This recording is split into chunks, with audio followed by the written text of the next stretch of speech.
We often view the last 250 years of wars and financial panics as a chaotic sequence of unrelated tragedies, but historical analysis suggests these events were calculated business deals, orchestrated by a single family. That name is Rothschild. The dynasty takes its title from the German Rothschild, the red shield that hung above a small pawnbroker shop in 18th century Frankfurt.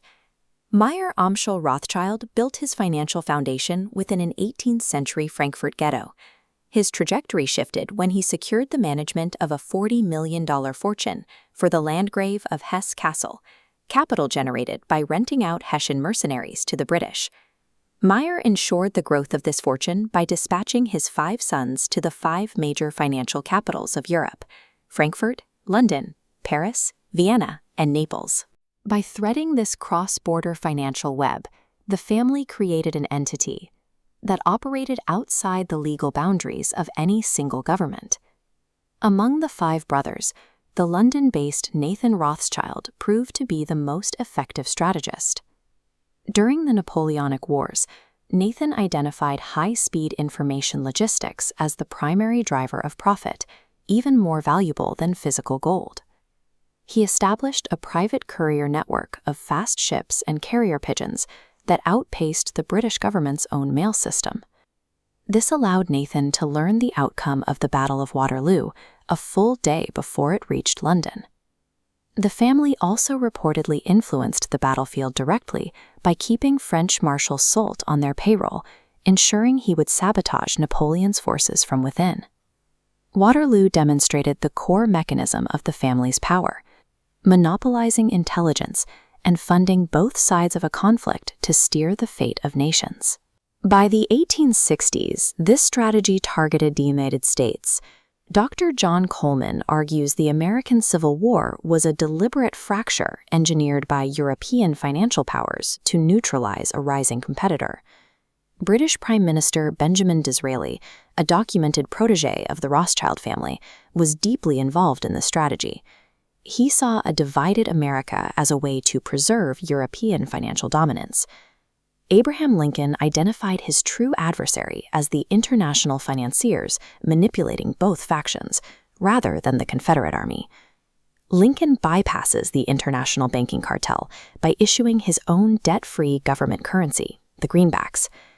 The book asserts that Lincoln's assassination was the direct retaliation for this independent money supply, removing the primary obstacle to a private central bank. The path to a central bank opened with the Panic of 1907. This economic collapse is described as a manufactured crisis, designed to terrify the American public into demanding a centralized, stabilizing authority. Paul Warburg, a German immigrant with deep ties to the Rothschilds, proposed the necessary stabilization. Along with J.P. Morgan, he presented a central bank as the only way to prevent future panics. The Federal Reserve Act of 1913 stripped Congress of its constitutional authority over the money supply, handing it to a private entity. This forces the U.S. to borrow its own currency at interest, ensuring the national debt continuously expands by design. 1913 marked the point where the hidden hand secured legal, systemic control over the wealth of the United States. In 1916, while millions were dying in the trenches of World War I, the slaughter was being leveraged as a geopolitical negotiation. The book alleges a quid pro quo agreement. Zionist leaders would ensure the United States entered the war to save the Allies, in exchange for a British guarantee of a Jewish homeland in Palestine. This agreement is documented in the Balfour Declaration.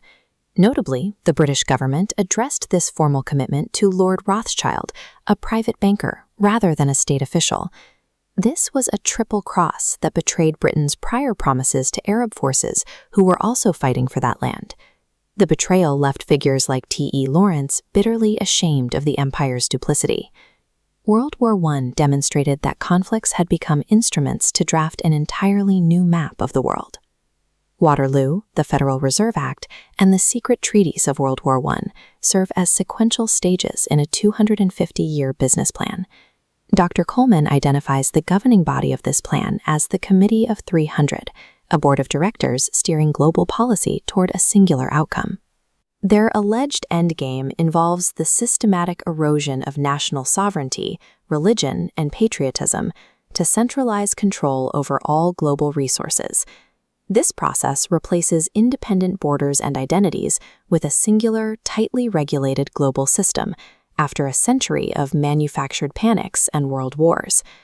The book warns that this trajectory reaches its final stage in the year 2025, the point where national independence is replaced by a global dictatorship. In the theater of history, the entity that holds the right to print the money ultimately holds the power to rule the world.